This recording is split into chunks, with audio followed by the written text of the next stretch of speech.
여러분, 오늘은 생명을 수호하는 신 삼승알망과 무시무시한 병을 퍼뜨리는 마마신의 이야기를 들려드릴게요. 그들이 외나무다리에서 맞닥뜨리며 시작된 전설 속 대결, 함께 들어보시죠. 어느 날 삼승알망은 급히 아기를 출산시키러 가던 중 마마신과 외나무다리에서 마주쳤습니다. 삼승알망이 급하게 해산을 해주어야 하는 아기가 있어서 서둘러 달려가고 있을 때 마마신이 잔뜩 위세를 부리며 강을 건너려 내거리에서 나타났습니다. 마마신의 행차는 거칠 것이 없었습니다. 주위 사람들은 안중에도 없다는 듯이 아나무인의 말 그대로 임금이라도 행차하듯 앞에 연기를 휘날리고 좌우로 육방 관속을 꺼내리고 있었습니다. 육방 관속들이 연신 큰 소리로 외쳤습니다. 마마신 행차시다! 그 가운데 마마신이 화려하고 높은 가마를 타고 거만한 표정으로 비스듬히 누워 있었습니다. 마마신의 앞에는 인물 도감이 한아름 놓여 있었습니다. 마마신은 삼승알망이 점지한 아이들에게 마마를 시키려고 가는 길이 분명했습니다. 마마신의 위세를 본 삼승알망은 잠시 생각하다가 옆으로 비켜섰습니다. 그리고 공손한 표정으로 꿇어앉은 다음 두 손을 가지런히 모으고 인사를 했습니다. 잘 지내시는지요? 저는 어머니의 뱃속의 아이를 점지해주는 삼승알망입니다. 오만한 표정으로 그냥 지나치려고 하던 마마신이 손짓으로 가마를 세웠습니다. 그리고 거만한 표정으로 위에서 삼승알망을 내려다보았습니다. 삼승알망은 다시 공손한 표정으로 몸매를 한 다음에 입을 열었습니다. 한 가지 부탁이 있습니다. 이게 뭐야? 마마신이 거드름을 피우며 물었습니다. 삼승알망은 간절함을 담아서 말했습니다. 내가 점지해서 세상에 내보낸 아이들에게 곱게 마마를 시켜주세요. 그러자 마마신의 얼굴이 일그러졌습니다. 오라, 저 여자 말하는 것 좀 보게. 어디 감히 여자가 사내대장부가 행차를 하는데 길을 막고 이래라 저래라 해. 뭐? 마마를 곱게 시켜달라고? 괘씸하게. 마마신은 삼승알망에게 눈을 부릅뜨고 삿대질을 하면서 벌컥 화를 냈습니다. 삼승알망은 기세가 눌린 사람처럼 가만히 고개를 숙였습니다. 그러자 마마신은 더욱 기고만장해졌습니다. 내 눈앞에서 썩어져라. 삼승알망은 아무 대꾸도 하지 못하고 고개를 숙이고 마마신의 행차 옆을 지나갔습니다. 삼승알망은 심한 모욕감을 느꼈습니다. 동해 용왕의 딸에게 당했던 수모는 세 발에 피었습니다.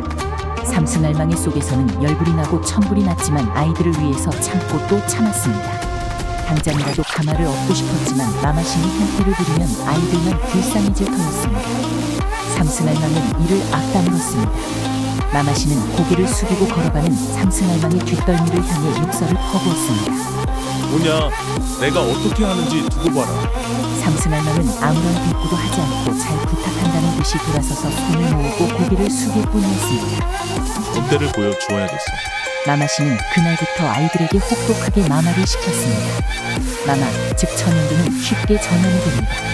천연두에 걸리면 열이 펄펄 끓고 몸에 발진이 생깁니다. 천연두는 치사율이 매우 높아서 많은 아이들이 천연두로 죽었습니다. 치유가 되어도 얼굴에 마마자국이라고 불리는 보기 흉한 흉터가 남게 됩니다. 특히 얼굴에 흉터가 생기면 흔히 공보라고 불립니다. 앉아서 천리, 서서 만리를 보는 삼승알망은 아이들이 천연두에 시달리는 것을 보고 가슴이 찢어지는 것을 느꼈습니다. 생명을 품고 키우는 대지의 여신이기도 한 삼승알망은 마마신의 행태에 크게 분노했습니다.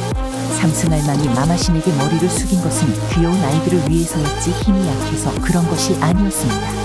그러나 마마신은 삼승알망을 업신여기고 아기들에게 흉터를 남기거나 죽이기까지 했습니다. 삼승알망은 공보 자국으로 뒤덮인 아이들 얼굴을 바라보면서 다짐했습니다. 마마신, 내가 나에게 무릎을 꿇고 사정을 해야 할 때가 곧 올 것이다. 그리고 삼승알망은 가만히 생각에 잠겼습니다. 그리고 어떻게 해야 마마신의 기고만장한 태도를 고칠 수 있을지 고민했습니다. 삼승알망은 아이를 점지해주는 생불꽃 한 송이를 들고 마마신의 집을 찾아갔습니다. 마마신의 부인 서신국 마누라는 삼승알망 덕분에 임신을 했습니다. 마마신은 크게 기뻐했습니다. 고슴도치도 제 새끼는 예쁜 법입니다. 마마신과 서신국 마누라는 곧 태어날 아기에 대해 이야기하며 즐거워했습니다. 그러나 10달이 지나도 아이는 태어나지 않았습니다. 서신국 마누라는 점점 힘을 잃었고 마마신은 아내가 죽어가는 것을 보며 절망에 빠졌습니다. 제발 삼승알망에게 아기를 낳게 해달라고 부탁해봐요. 이러다 나 죽겠어요. 마마신은 아내가 사경을 헤매고 있는 것을 보면서도 선뜻 마음이 내키지 않았습니다. 어떻게 사내대장부가 여자에게 부탁을 한단 말인가? 이것이 마마신의 속마음이었습니다. 그렇다고 아내와 아기가 죽게 내버려 둘 수도 없었습니다. 마마신은 귀찮다는 표정으로 삼승알망의 집으로 가기 위해 나섰습니다. 마마신은 늘 하던 대로 연기를 앞세우고 육방관속을 거느린 다음 높은 가마를 타고 거드름을 피우며 삼승알망을 찾아갔습니다. 그리고 믿기지 않았지만 하인을 시켜서 삼승알망에게 자기가 곧 방문하겠다는 기별을 했습니다. 마마신은 일부러 천천히 갔습니다. 삼승알망이 동부밖까지 버선발로 뛰어나와 자기를 맞이할 것이라고 기대했던 것입니다.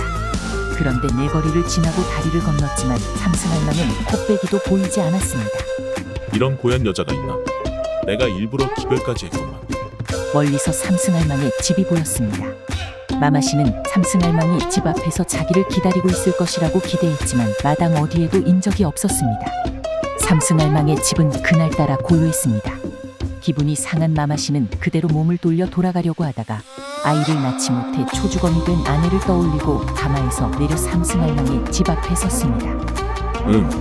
거기 아무도 없어. 아무도 마마신의 물음에 대답하지 않았습니다.